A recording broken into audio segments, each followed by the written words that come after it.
Hello and welcome to episode number 129, where I talk with Dr. Sujatha Kekada of the Amrtasiddhi Ayurvedic Clinic in Bali. Dr. Sujatha talks to us about maintaining your respiratory health right now using diet and lifestyle, and she also gives us lots of natural treatments, so please stay tuned.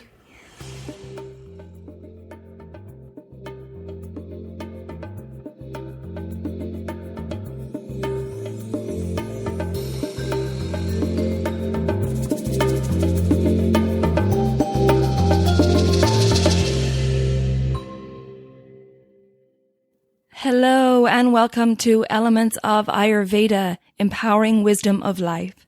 I'm your host, Colette, and in this podcast, I hope to empower you to take charge of your own health by sharing the holistic teachings of Ayurveda, the ancient healing tradition from India. We will also discuss topics like health and wellness, nutrition, yoga, fitness, meditation, breath work, and much more, as well as interviewing lots of inspiring people along the way.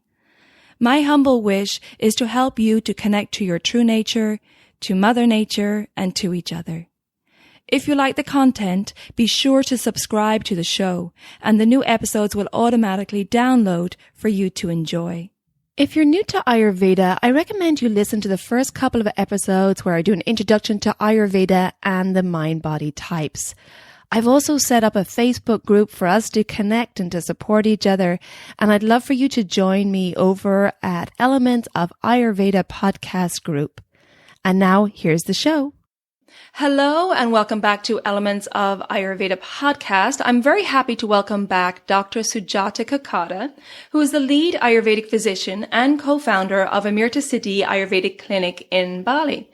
And as many of you may already know from my episode on healing in Bali, Dr. Sujatha was my doctor and mentor in 2014 when I arrived in Amrtasiddhi for my first Panchakarma. Hello, Dr. Sujatha, and welcome back to the show. Hi, Colette. Thank you for inviting me again. Well, thanks so much for taking the time. And today, Dr. Sujatha and I are going to discuss respiratory health, a topic that's very important right now, given the outbreak of COVID-19 around the world.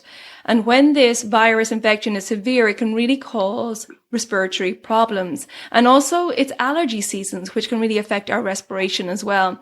So Dr. Sujatha, I guess a good place to start is what dosha is responsible for respiration. And if you could tell us about the doshas and sub-doshas that are involved and that are vital for our respiratory health, please. Respiration, the function of respiration itself is mainly carried by vata because it's an action of movement, contraction and relaxation of your lungs and the exchange of gases. So any movement in our body is governed by vata.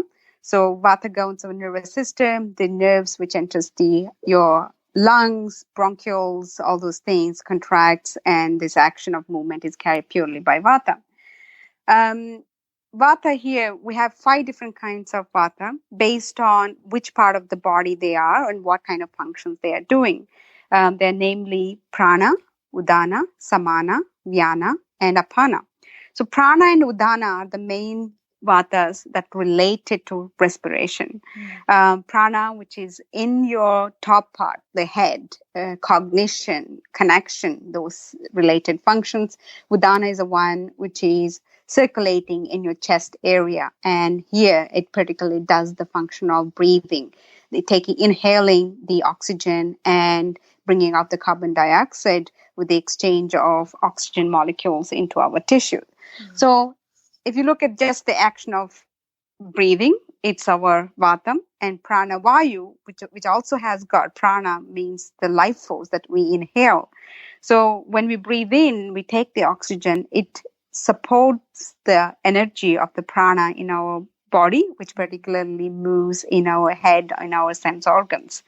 So, and then we have got the other vatas, the samana, vyana, and udana, which is a cyclic manner. So the vata starts in the head, udana in our chest, the function of heart and lungs, and then we have the samana, which is the vata which supports the agni, maintains the healthy functioning of the agni, and then we have the vyana, which circulates all around which is responsible for the carrying the blood, circulating different fluids in our body. And then we have the final vata, which is called apana, which is almost like a retiring. It starts at the prana. We wake up our awareness, our consciousness, your nervous system working well, doing it function in the lungs, heartbeat, circulation, digestive system. At the end of the digestive system, almost it's like the vata retires and takes its completion of its circle, becoming apana vayu.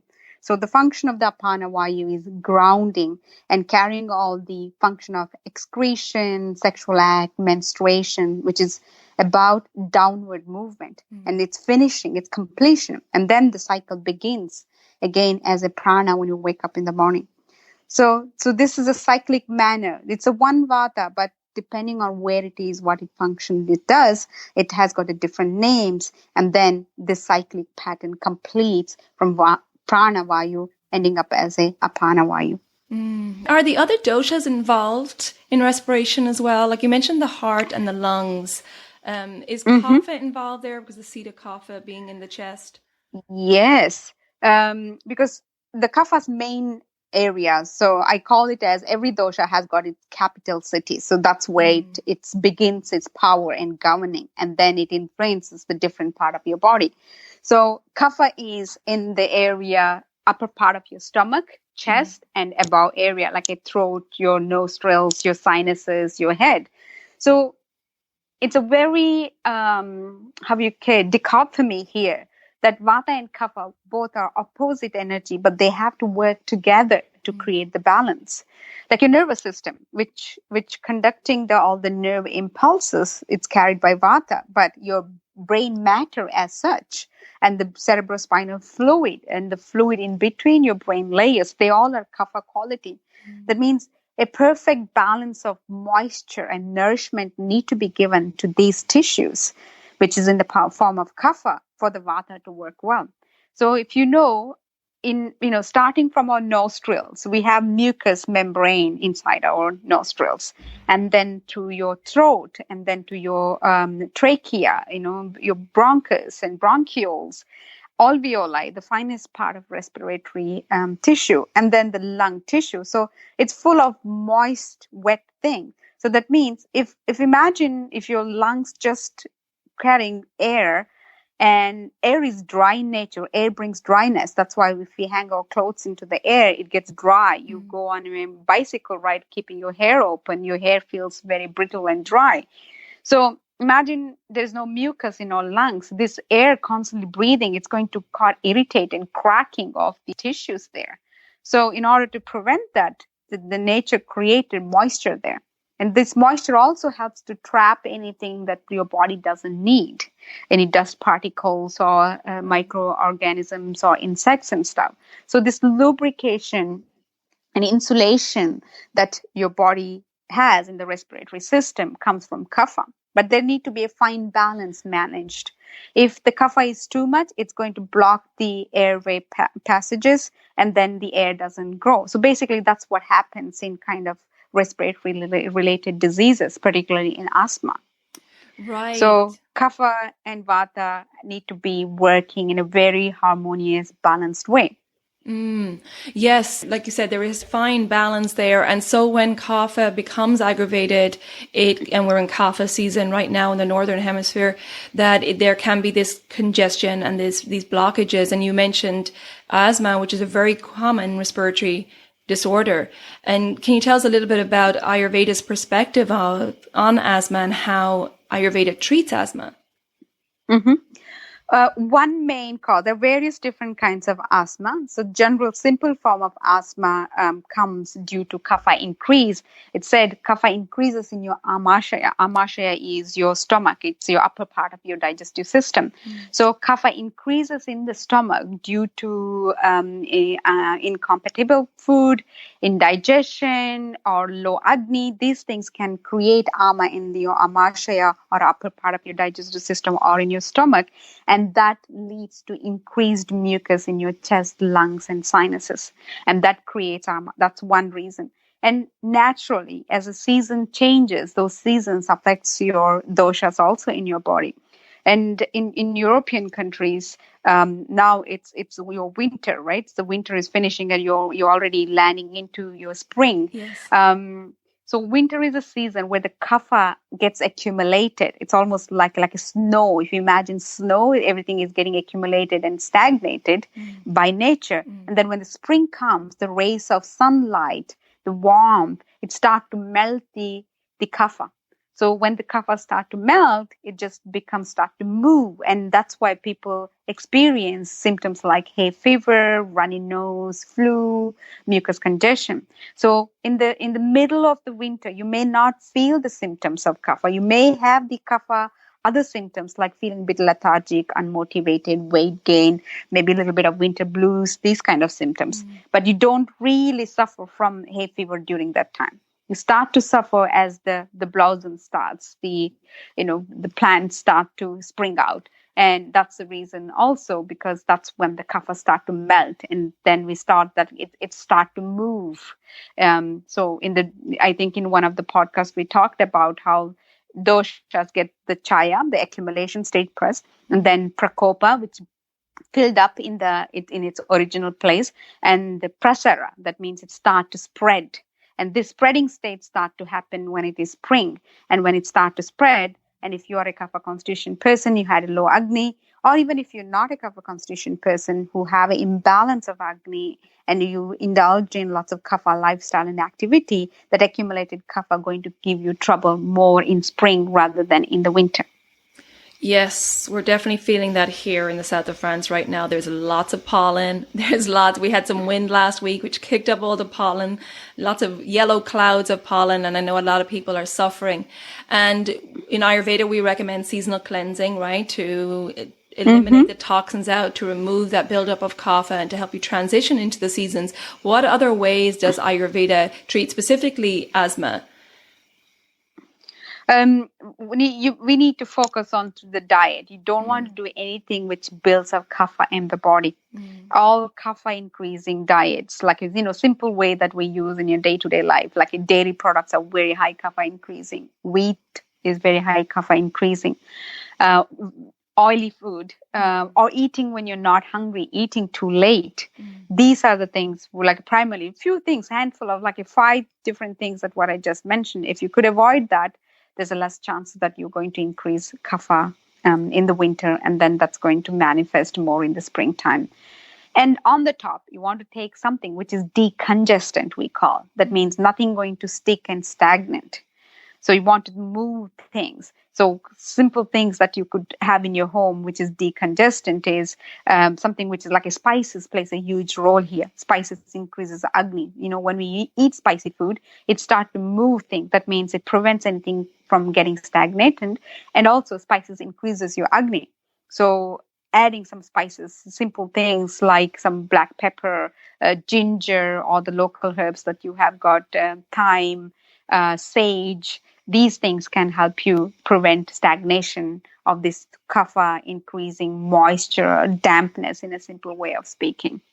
Right. So this is something we could do. Yeah, and that's a very simple solution for people right now who are in their homes, confined to their homes. And if you're feeling that heaviness and that congestive quality of kapha, to add these spices in. And how about like a fresh ginger, cinnamon, cloves? Would they be good as well? They would be very good as well. Ginger has got a double benefit. One, it's spicy, but it's also anti-inflammatory. Because if you have too much of mucus stuck in a place for a long time, and then anything which creates irritation, see, the mucus can be accumulated there. Sometimes this is what I hear from people. So they just say, okay, winter, I ate dairy, nothing has happened to me. As soon as they come from a colder country to a hotter country, then they start to getting sick.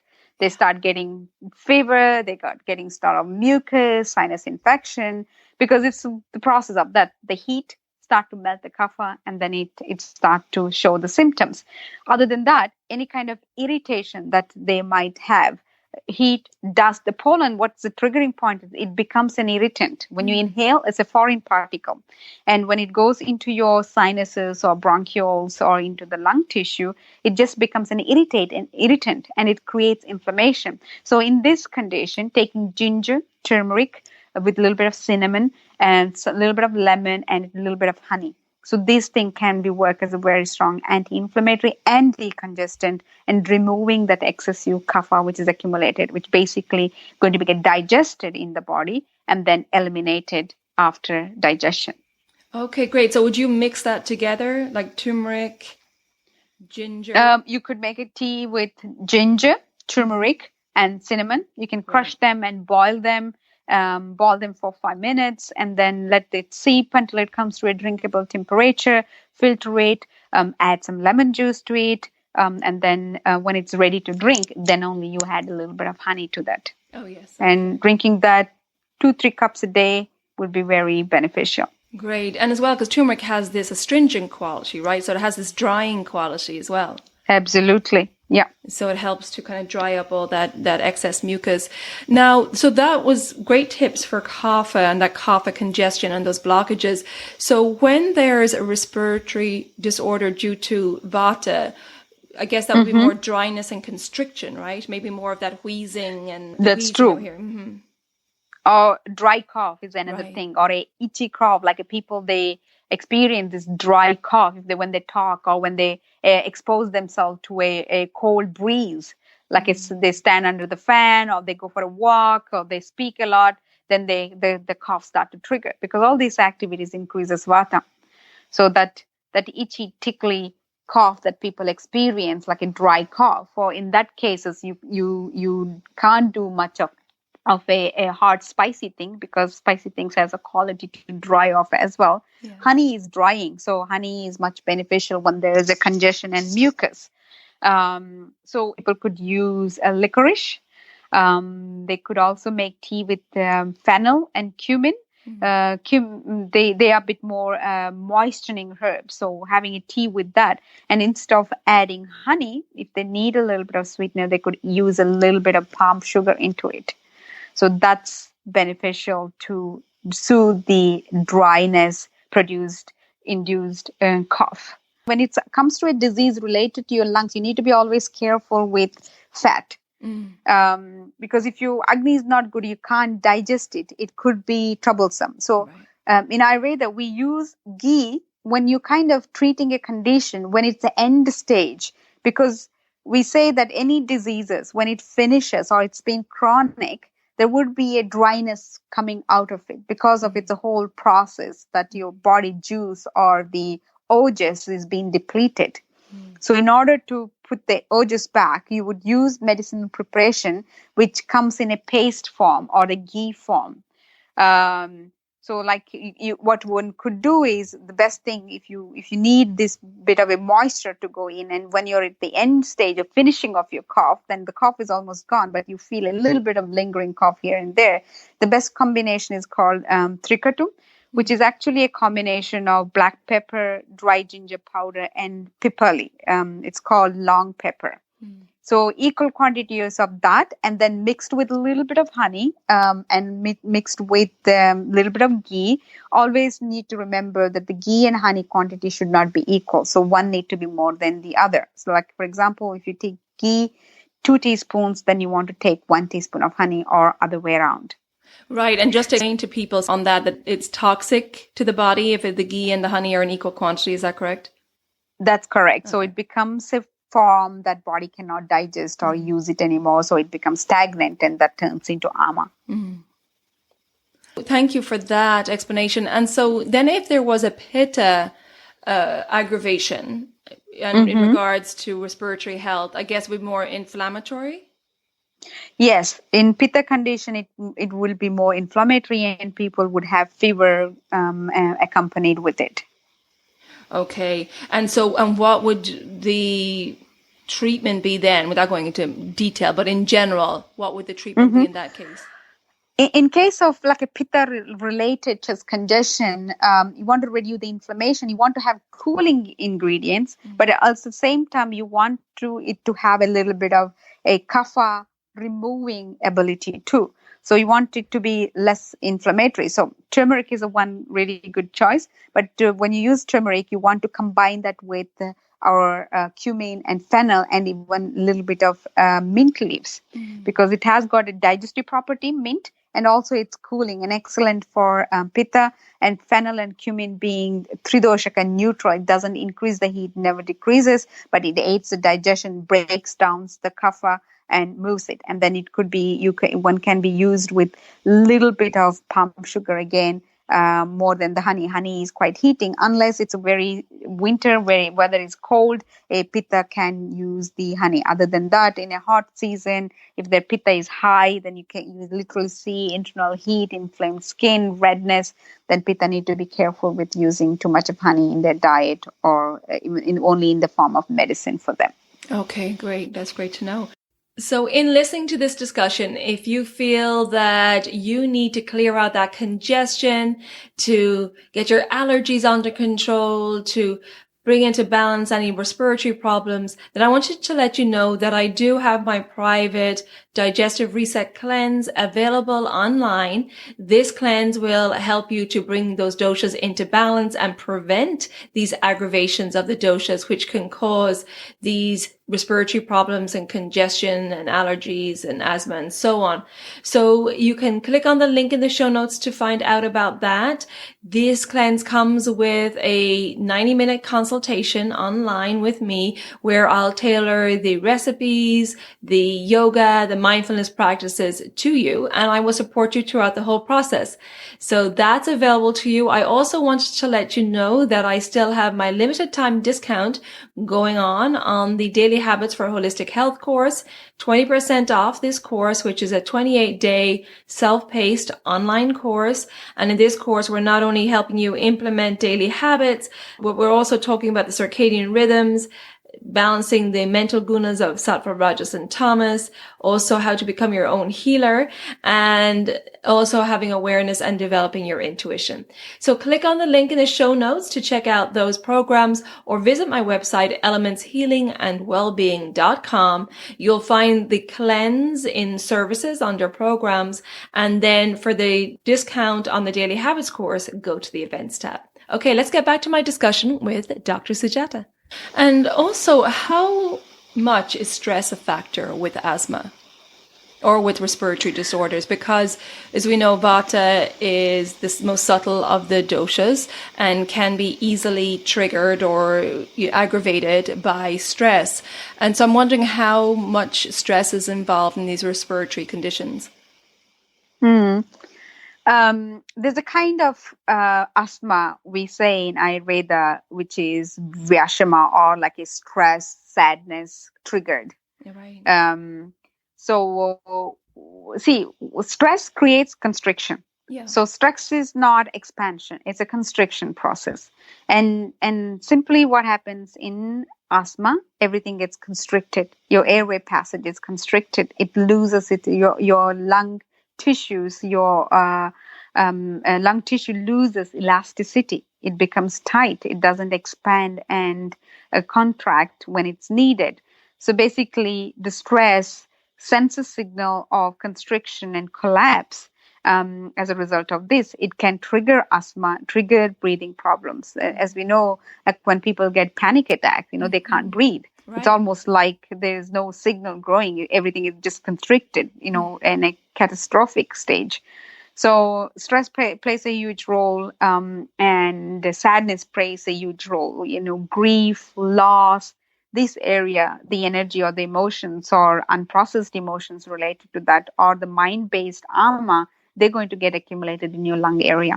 Sadness goes to stagnation in lungs, and people, when they suffer from grief, not processed, loss, sadness, suppressed sadness, it's going to create a tendency to have respiratory issues.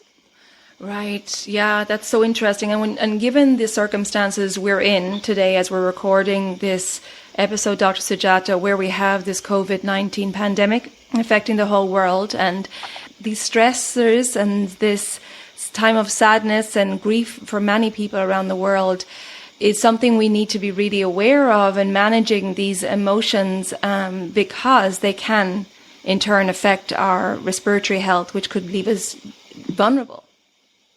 Very true. And as the COVID-19 disease, the virus which is causing it, it targets mainly our respiratory system. Basically, they're going to multiply and prevent the repair and healing of our lung tissues, respiratory tissues, and it's going to take over. And then that's why it produces too much of mucus, and our lungs not going to function the way it's going to function, and creates pneumonia.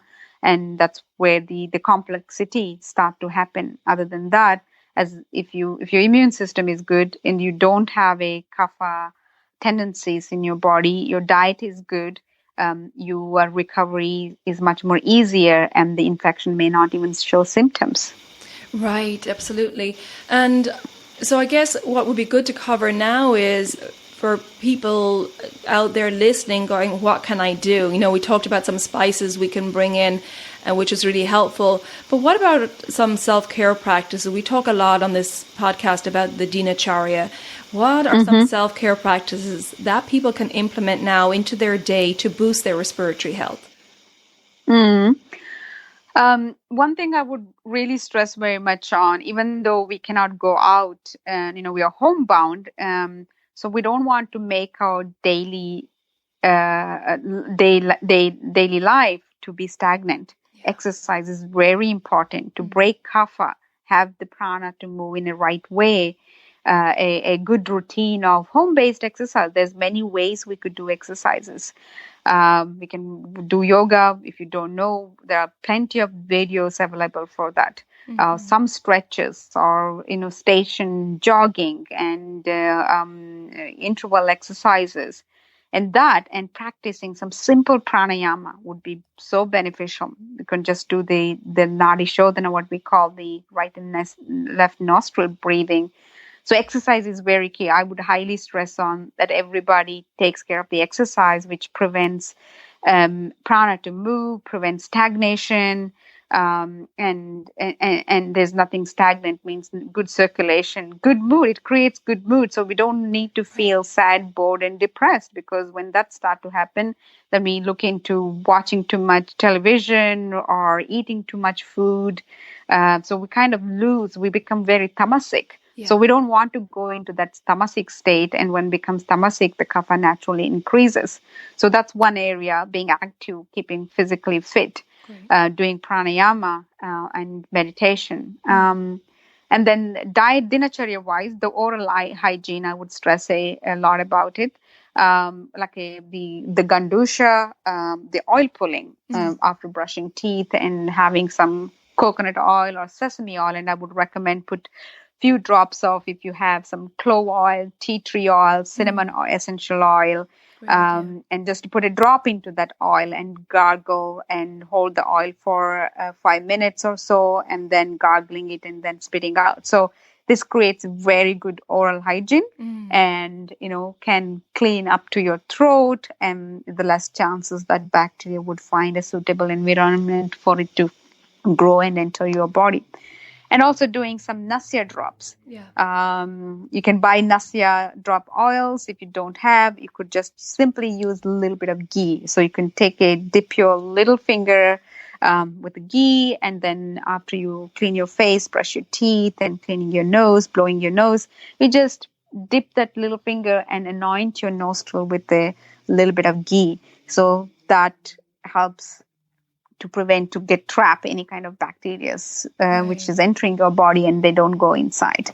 Yeah, that's a great tip. And especially if you're out and about, is lining the nostrils, like you said, with ghee or an oil. So it'll trap the pollen as well, if you're in an area where there's a lot of pollen. And how about doing a neti pot before you do the lining of your nostrils with the ghee? Neti pot, doing the neti kriya, is beneficial when you have stuffed nose, because of the constant cleaning, or occasionally doing once a week is okay for the general group of people. But if you are a kapha constitution, you have a tendency for sinus infection or nasal congestion or respiratory allergies, you could do regularly because you have a kapha related condition. It's beneficial. But if you don't have a kapha related condition or predisposition, and if you're not a kapha constitution, vatas and pittas need to be careful. They should not be doing that on a very regular basis. Unless you're congested, no need to do. Okay, that's great. And I think something else that's very important as well, particularly for managing kapha right now, is getting up early, right? Getting up with or before sunrise, before that kapha time of day sets in from 6 a.m. to 10 a.m. Do you have anything to say on that? Absolutely. Like after 6 o'clock, I always tell people that you want to wake up to catch a vata train. Do you want to speed up your energy, speed up your metabolism, or have an alert, motivated, inspired day? So you want to catch the vata train, which leaves before 6 a.m. because after 6 a.m. is a kapha train. It's a slow train. It's going to stop many places. You're not going to reach on time. Right. So that kapha time, if you wake up, it increases kapha, and then it slows down your metabolism. And it's one of the cause for constipation, weight gain, lethargy, lack of energy, because it messes up your circadian rhythm in our body. Because as soon as the light comes in, I understand some countries you don't have light until 7 o'clock or 8 o'clock, right. But the rhythm of the nature. So you may, in such countries, you may delay it a little bit. But when the light comes in, it kind of, the sun is tells everything opens, everything is alert, everything is ready to function. And at that time, we're sleeping. We're telling our body to go against the nature. So we're telling the body to still be in the melatonin state and not in the, serotonin and adrenaline state. So that means your body need to produce the hormone to use the food, turn into energy, turn into other secretion that your body would need. So a lot of people who suffer from metabolic disorders, digestive disorders, sleep disorders, correcting their bedtime and waking up time, already you support the balance that your body needs. Once you give the balance your body needs, it's going to start heal the underlying conditions. And waking up early and starting the day with some exercise would be excellent. Yeah, and especially now if you're home with children, and children are in that kapha stage of life as well, right on up until puberty. So I think it's a good idea to get active in the morning with your kids. If you have a garden, get outside, or like Dr. Sujatha said, if you don't have an outdoor area, that plenty of free videos on YouTube that you could all get active together, and it takes away that lethargy and that tamasic heaviness, that feeling of inertia. Absolutely. If nothing inspires you, just put on some good music and dance for 10 minutes. That's something we can easily do with children. Yes, and also increasing your happiness and getting things started the right way, which I think is important. Now, we talked a little bit about, food, and I think as well it's good to mention about how the types of cooking that we're doing, particularly at this time of year in the kapha season, and if for someone who's aggravated with kapha, is like you mentioned earlier, you mentioned less oil, less dairy, less heavy stodgy foods, and doing more of the dry cooking, right? So things like steaming or grilling. Mm-hmm. Yeah, grilling, steaming, stir frying, and not using too much oil. Little oil is needed because if you're in a colder country, your body needs fat to create heat. So you can't go without using any fat, but you want to follow. If we keep mindful about simply eat when you're hungry and not eat late, and if you follow that rhythm and eat food which is well lubricated, well oiled, and you want to have a good enough portion of protein too, being in the winter. So it doesn't need to be too light, definitely not salad. You want it to be warm, soupy, well moistened, and the heaviness need to be there. If we see general by nature in the winter, our Agni increases. Just because it need to keep our body warm. So naturally, your Agni increases. That's why people feel more hungry in winter rather than in summer. Right, exactly. So your Agni capacity, Agni Bala, what we call, is quite good. But you want to nurture that Agni without putting it off. So that means feed the hunger with the food that suits your constitution, and eat when you're hungry. And if you follow that, and then bit of meat, good oil. These are necessary, particularly if you are coming in a winter-based country where your body needs more insulation, more heat. Right. And it's also because, it's a little bit different now due to the COVID-19 situation because people are not going outside and being physically active.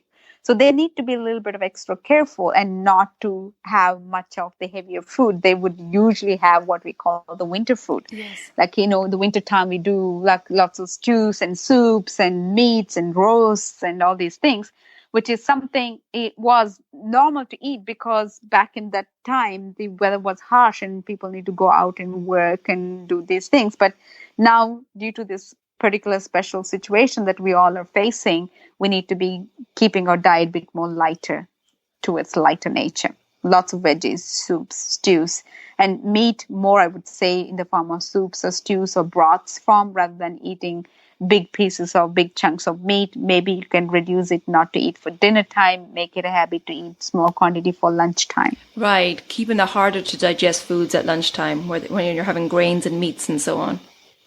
Exactly. Yeah. Okay, great. And this time of year, of course, nature is looking out for us and giving us what we need at this time of the year to keep us in balance. So there's a lot of bitter leafy greens right now, which are great, right? So making the soups with these bitter leafy greens, with beans, which are astringent as well, which we want to get that moisture out of the body. Absolutely. The green vegetables, it is because of its bitter nature and astringent nature, it has a natural way to clean, scrape off and dry things. So as we're going towards the spring, it's the best time to do. As I said, in the springtime, the kapha is much more actively showing its symptoms. So in order to, as it started to move, it would be good to scrape it off and remove out of your body. Lots of greens and some spices together, less oil now in spring.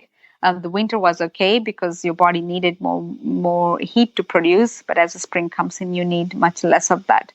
Lots of ginger, warm food, ginger and lemon tea, hot water with lemon and a little bit of honey.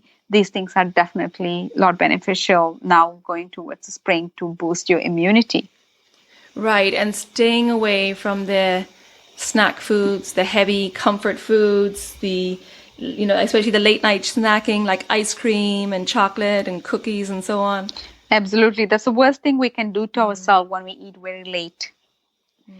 So, because it's like everything is shutting down zone. Your body, as soon as it goes to dark, the melatonin produces, it tells a signal for each and every cell to go to sleep. And when that's happening, you're kind of feeding your body and the body doesn't need anything. It's like wrong time of the day delivery happens and nobody's going to take it and put it into the shelf. It's just going to lie around. Same thing happens in your body. The one of the cause for congestion, kapha increase, weight gain is eating late.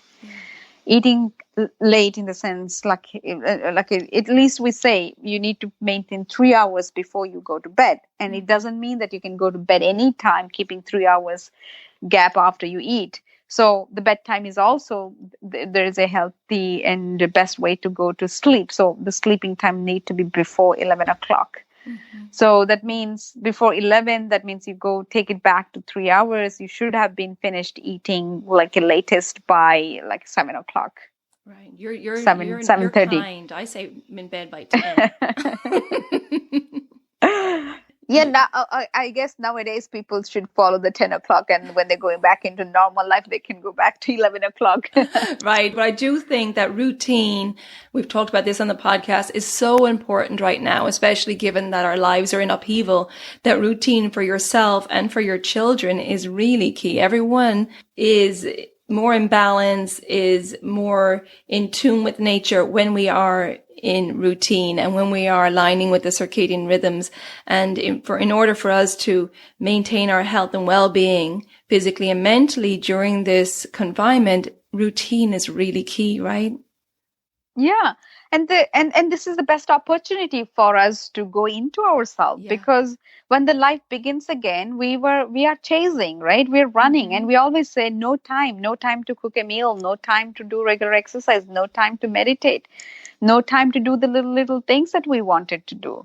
So it's a time we could create those healthier routine and rhythm for ourselves. So it becomes a second nature. Yeah. And we can prioritize that. And once we have that, we get a greater strength and clarity to do what we want in our life.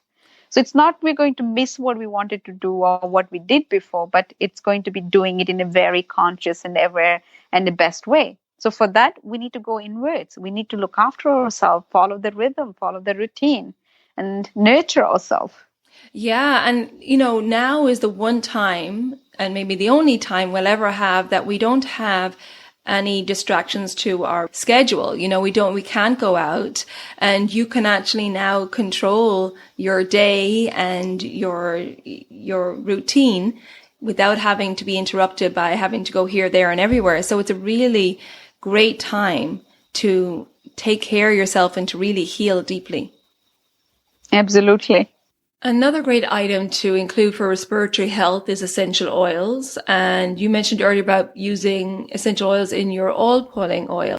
Not only that, we can make your own mouth gargle. You could just take, let's say, a 200 ml of drinkable water, like a spring water, purified water. Into that, you put a half a teaspoon of baking soda, and you take like a 10 ml of alcohol. You can just use your vodka or you can use your gin, and into that. So try to mix the essential oil into the alcohol first. That you could use for that quantity. 5 drops of tea tree oil, 5 drops of clove oil, 5 drops of cinnamon oil, and 5 drops of mint oil. And then you mix that with the 10 ml of alcohol, and then you mix that with the baking soda and the drinkable water, and that will be the best antiseptic mouthwash that you could do, instead of buying those alcohol burning mouthwash that we get in our supermarkets. Right. Oh, that's great. That's wonderful. So that's one that you can just gargle after doing your oil pulling and brushing your teeth and your tongue scraping. Yeah. Just gargle with that and spit it out. Absolutely. So wonderful. This can be a best mouthwash that we could use and make it at our home for the oral hygiene. I love that tip. Great. And also we could diffuse oils in our home, and particularly now for respiratory health, Yes, that's a very good idea. Eucalyptus is fantastic to use. And cage put, we could use that also, which is very similar to eucalyptus. What's that one? A cage put. I'm not familiar with that. How do you spell I think that? It's CAGPUT. I've never heard of that one. I think we have it in Indonesia a lot. So it smells very similar to eucalyptus. Okay. That's interesting. Yes, so they're eucalyptus, very clearing. What other ones? Peppermint could be as well? Peppermint, which is a bronchodilator. Also frankincense, which is a very strong disinfectant, improves your immunity. You could use holy basil. It may be a bit difficult to find, but online, I think in Amazon you can buy. And holy basil. Holy basil is called tulsi for people who don't know. And online, this tulsi tea is easily available. Drinking a cup of tulsi tea. Tulsi is considered to be one of the best herbs for lungs. And it's increases your immunity. It's a decongestant. It's a very sattvic herb. We call that, something which promotes your awareness. Drinking a cup of that before meditation is very beneficial to bring relaxation, focus, and concentration. Wonderful. Great. And these are things not only you could diffuse in your home, but maybe you could put a few drops on your pillowcase.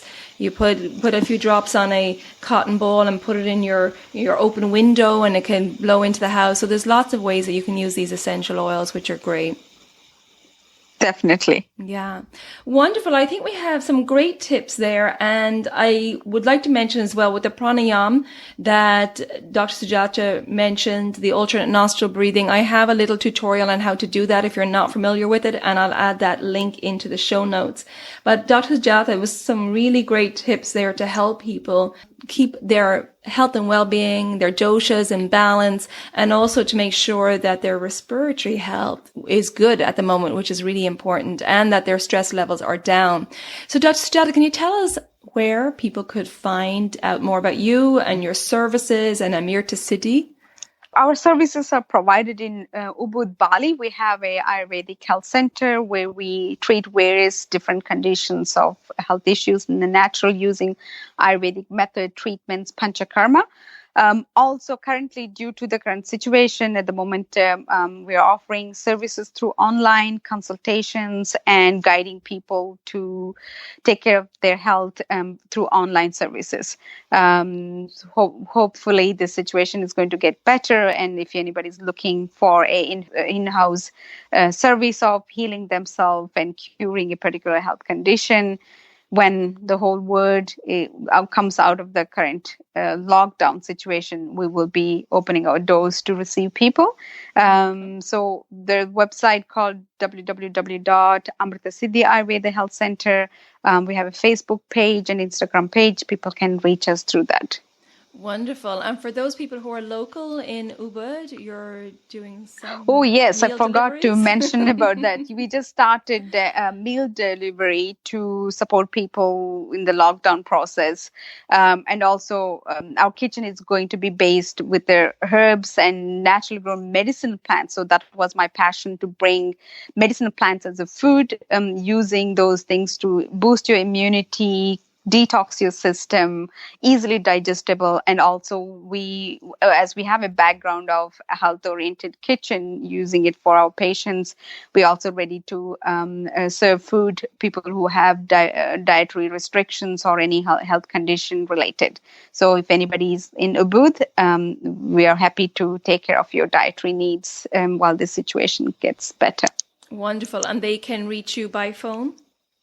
Yes, they can reach us by the phone, the WhatsApp number. There's information in our Facebook page and Instagram page. Great. So people can look out for Amrtasiddhi Ayurveda Health Center Facebook page, and all the informations are there, including the menu and the phone contact number. Wonderful. And I will link all those details in the show notes as well. Dr. Sujatha, always a pleasure. And thanks so much for taking the time to come on the show today and share this wonderful wisdom with us. I really appreciate it.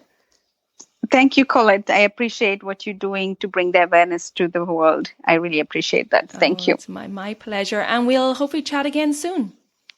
Yeah, sure. Please take good care of yourself. Okay, take care. Bye-bye. Some really great tips there from Dr. Sujatha. I will put all the links to Amrtasiddhi and the social pages over in the show notes.